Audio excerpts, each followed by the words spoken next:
live. Hi. We're We're very in excited. here.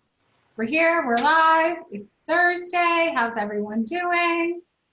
Thirsty for knowledge. That's how everybody's doing, Leah. They're all thirsty for knowledge. Wonderful. Well, welcome. I'm Leah Rapalato with Food Allergy Institute with my friend and colleague, Didi Vestino from Aller Cuisine.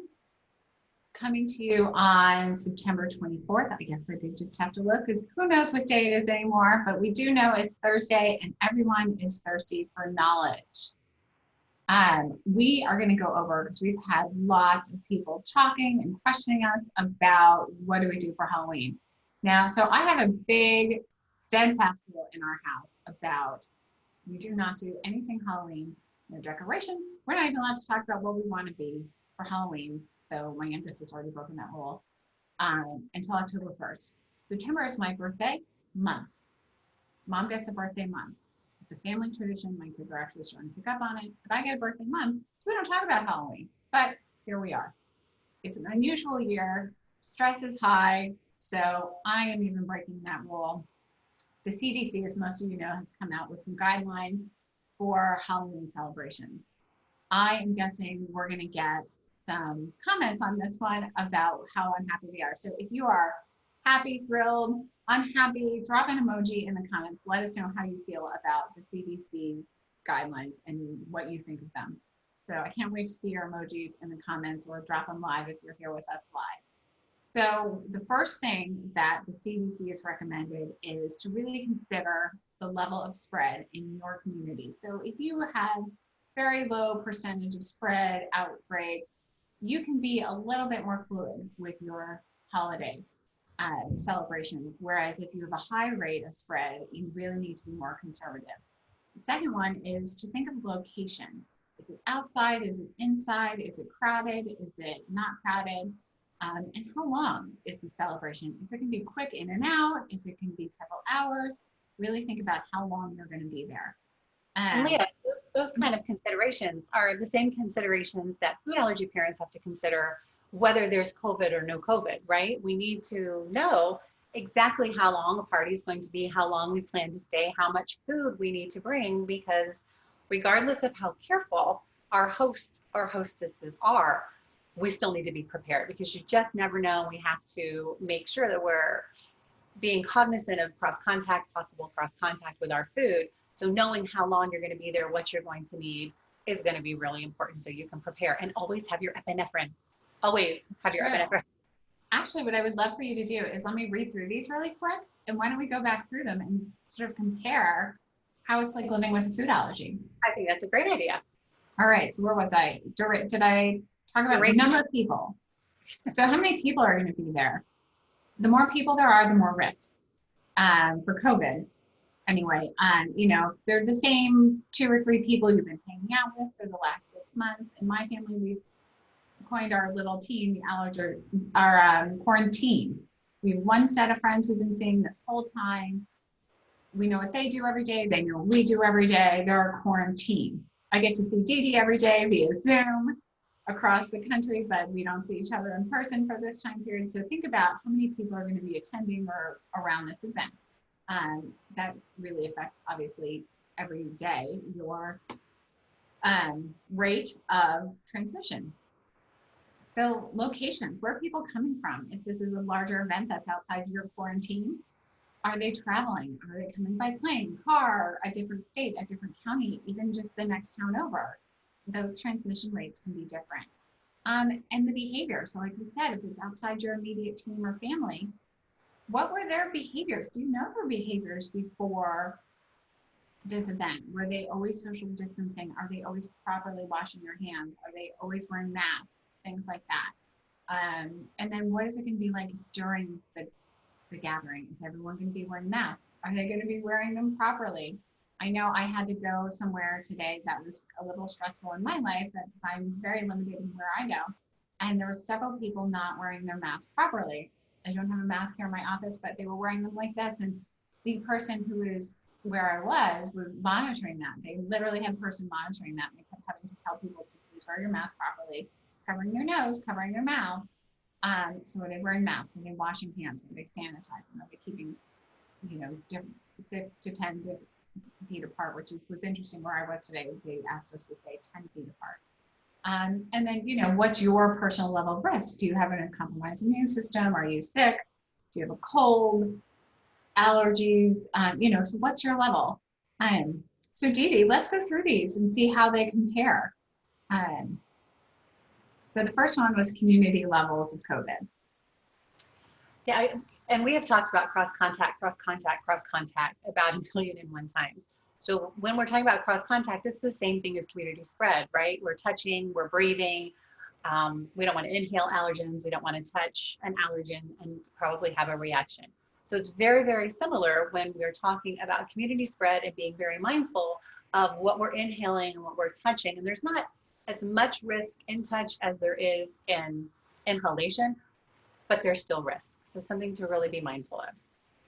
And then the next one we just mentioned was the location of the gathering. So we're not, in theory, what we're talking about here is whether it's inside or outside, poor ventilation or windows are open or closed. How would that affect if you're at a food allergy location? Well, with food allergy, again, we go back to cross contact and knowing what's going to be at that event. Is that something that's safe for you? Is the food going to be safe for you? How is it going to be served? Hopefully there are no buffets, which is great for food allergy parents. And in COVID, buffets are highly discouraged because of the cross contamination and the fact of COVID and cross contact when it comes to food allergies. So just understanding the environment, where it's going to be, how it's going to affect you. And again, planning ahead and being prepared for those events. If you need to bring food, always bring your epinephrine. Did I mention always bring your epinephrine? Always bring your epinephrine, absolutely. Then the duration, does it really matter how long it is? When we've talked about the cross contact and the safety sanitizing procedures, does it really matter how long it is if you've taken care of all that? I think it does. I think going to an event that's going to last 30 to 60 minutes is very different than going to an event that's going to last 3 to 4 hours. You might want to bring extra snacks. You want to bring extra sanitizers just so that you are prepared for that. And also when it comes to COVID, and this isn't related to food allergies, bringing extra masks, because we're encouraged to change our masks out like every hour because the bacteria grows in the mask, and people have been getting pleurisy who haven't been changing out their masks. There's been a huge increase in pleurisy outbreak. So make sure you're changing those masks if you're going to be wearing it for a bit of time. Oh, that's a good reminder. And I've noticed that when I've had to wear masks going places that it just gets wet and feels gross even if you don't change it. Yes, and it smells bad. Yeah. Especially if you put it on right after maybe having some coffee or something. Yeah. So we covered duration and sanitization. What about the number of people? Does that make a huge difference when it comes to food allergies? Well, the more people touching the pot, the more risk there is for having a reaction. So again, if you're going to an event that has a high population, there shouldn't be events of more than 50 people at this point. That's kind of the max in the country right now. And some states have brought that level back down to 10, no gatherings of more than 10 people. So just knowing what your level of risk is, again, and being prepared for that and knowing your comfort level. Are you comfortable going somewhere with food allergies and the added risk of COVID if there are going to be 50 people? Right. And then I think, I don't think this one applies, but maybe I'm missing something. Locations people are traveling from. Oh, yeah. I If you've got people traveling to parties from high risk areas, that doesn't really affect you as a food allergy person, but definitely it might increase your risk of getting COVID if they're coming from a state or a county or a city where the number of cases have been escalating. The only thing I can think of that would relate to food allergies, if you're kind of seeing someone you don't see very often or haven't seen in a long time, they may have forgotten. Yeah. The sort of food allergy safety rules or don't know them. So that's something you might want to just remind them of if they're, gentle reminders. Yeah, there's family and friends I don't see very often. We've moved a lot, or, you may just have that family member you just don't see very often for whatever circumstances. And, they may need a reminder of how to handle food allergies and, if there is an emergency, what to do. Exactly right. And then behaviors of people attending the party prior to gathering. And then behavior, we're also talking about behaviors during the gathering. How does that affect food allergies? Well, let's talk about libations, because when we go to these parties, I know when my kids were little, we lived in an awesome neighborhood, almost Norman Rockwell-ish. And we would all pile the kids into wagons. We had coolers in our wagons with adult beverages. We would go from house to house. We would stop at our friends' houses, have more adult beverages, and on and on and on. And so by the end of the night, we were a little tipsy. And when we are a little tipsy, we tend to not make the best decisions. We get a little bit loosey-goosey with all of our rules. So for food allergy parents and food allergy teens and food allergy college students, really understanding that if you are consuming alcohol or other substances perhaps, it really could affect your decision-making abilities, and you may make some really bad decisions. The same is true of COVID. You know, we socially distance, and then these college kids get a couple drinks in them, and social distancing be damned. And the same thing with food allergies. Oh, that's not going to bother me. Oh, it's not going to be a big deal. So really pay attention to how much you're consuming, and if you start to feel your decision-making, or you know where your level is, where you know that glass of wine number 2 is going to put you over the edge, or glass of wine number 3 is going to put you over the edge, don't have it. Just go for club soda or something else. Kombucha. There you go. Yeah, and you know, it's really hard to want to be social, especially since a lot of us have been sort of cooped up. You know, I know I've said to my husband, God, you know, I like our house, but I'm tired of it.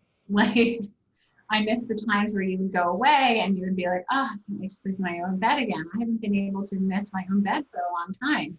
And so when we do go out, or we do have opportunities to have neighborhood events and things we haven't had in more than half a year now, it's really easy to get sort of that social pressure. I know this list has been posted on our neighborhood Facebook page, and people have been super angry, like, I'm still trick-or-treating. They've crossed out rules and put in their own, you know, making these kind of graphics, and just really upset. And it's so easy to sort of feel that social pressure, that peer pressure that, you know, I was hoping would be over by, you know, high school at the latest. But there's a real sense of peer pressure to, you know, that's it. We're done with COVID. We're bored of it. It's exhausting. You know, we're partially back at school. We're a little bit back at work. Like, can't we just be done already? And the truth is, we're not done. We have some better ways of managing it, but we're really not done. So it's really easy that to sort of let your guard down and to, you know, even if you're nervous or maybe you have an immune compromised person in your household, to feel that pressure. And so it's really important that you take an assessment of yourself and your family and your level of risk and sort of all these things we're talking about, and do what's right for your family, and to not sort of get pressured into doing an activity that you're really not comfortable with, and to really look at, you know, as much as I want to, you know, I think I said to either on here or to another interview that I really want to miss my family. I miss the opportunity to miss my children. I miss that opportunity to miss my husband. It's just, it's not happening. You know, like, They're always here. they're always here. You know, my husband used to travel quite often for work, and he's just here, and I love him to death. Let's just put it that way. I understand.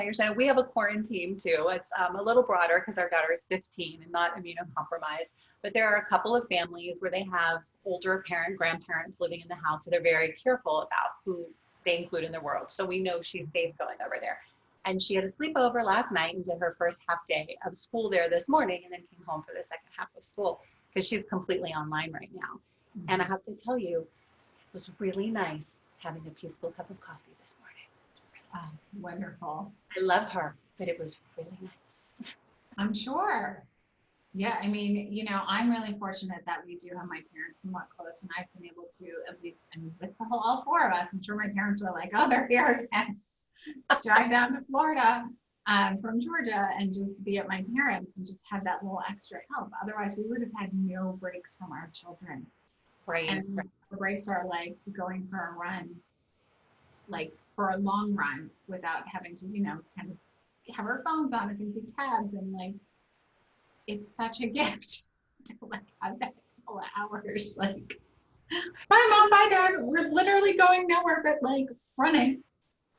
So Leah, what are some of the safe tips for parents who are going to trick or treat this year, who would like to trick or treat? How can So parents? some of the things is pretty similar. Yeah, sorry guys, we got off on the tangent. Oh, that's okay.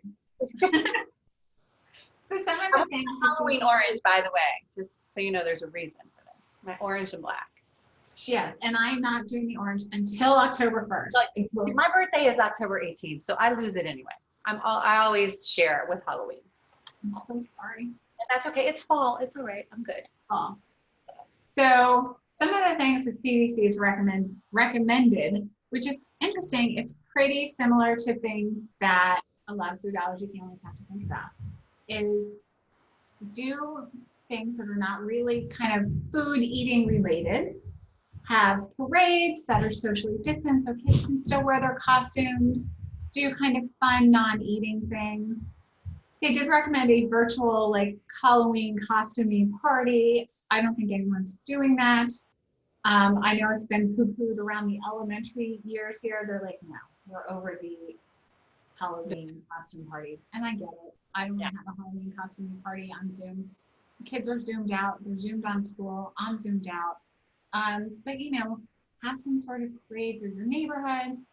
Put candy at the end of your driveway. In fact, in our old neighborhood, which is very Rockwell-esque, we used to have a system where there was like those fold-out card tables at the end of the driveways, and families would just go around. We'd sort of self-police, you know, everyone would police everyone else's thing, and so that there were little things of candy for each kid. That works for COVID too.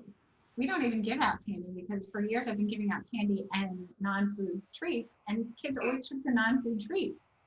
So just like food allergy, just give out non-food stuff so you don't have to worry about the sort of things. And Right, and even to just eliminate all of the touching, even if you're going to leave out a bucket of candy or a bucket of non-food treats, you still have a lot of hands out there. We had a family in our old neighborhood when the kids were little, and they passed out popcorn balls, and they had them wrapped, individually wrapped popcorn balls. So each kid got one package. So there wasn't all of this touching. They just grab their little bag and go. So if you think of it in terms of having a birthday party and having little goodie bags, this may be really unrealistic in the neighborhoods where you have 1,500 children coming to your house. But we only have, like last year we had 5. I think we're going to have more this year actually, which is kind of funny.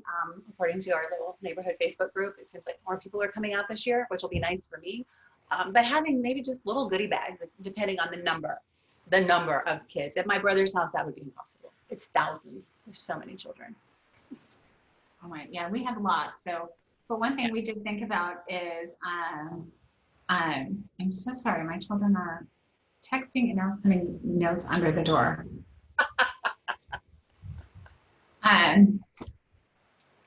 So, Happy you know, birthday. yeah, welcome to real life. One thing, you know, my neighbor has like a marshmallow gun shooting the trees at the kids with marshmallow. I don't know how else to learn. My husband was talking about getting PVC pipe and like making a slide. Oh, that's cute. I like that idea a lot. I want to see it. You know, so think of some creative things you can do that really eliminates contact. I'd love to see some more stuff in the chat about what can you think of to eliminate contact, because that's our real issue is contact. And of course, one of the things I was talking about with one of my friends was handing out things that could be washed, like little cheap something. And of course, I hate to do that. But We buy the little bubbles, not the Mr. Bubble, that ones, but the little tubes. Yeah. They're all multicolored. They're very cute. Yeah. Yeah, and I like to do that. At least that's soap. But then I was trying to think of something that wasn't like completely killing the planet that you could still throw in the dishwasher, and I've not come up with it. If anyone has a great idea, let us know. Yeah, I know. I'm at a loss. But I have a month, more than a month, because we're breaking my rule. One thing I would love for all of our followers and viewers is send us your pictures. Send us the pictures of the things that you're doing to celebrate Halloween this year. We would love to celebrate that with you and to show off your pictures and your little pumpkins all dressed up and how they are managing to socially distance and have a really safe, food allergy safe and COVID safe Halloween. And actually, we'll do you one better. We're going to pick one of those pictures, let's say October like the week of Halloween, I'll have to look because I don't have a calendar in front of me, but the Monday before Halloween, I'm going to pick one of those pictures randomly. I'll put them in a bowl and we'll send you a $50 Amazon gift card. I like that idea. So, $50. yeah, Dee now going to start having her husband send a bunch of pictures. But yeah, I'm going to have my adult children dress up now. That's right. There you go. Her teenage and college age children are going to start dressing up. But we're about at I think we're past our 15 minutes. We're past our 15 minutes. We had fun. But yeah, so there you go. And for those of you who listened to the end, you know about our contest, but we'll put more details in the comments. And please send us your ideas, send us your pictures. Let us know how you feel about these CDC. Are you going to follow them or you're not? We just want to know. And for questions next week, send us your questions. We loved this one. We'll talk to you soon. I'm Leah Robalato with the Food Allergy Institute, along with Dee Vecino from allercuisine.com. Bye, everyone. Bye.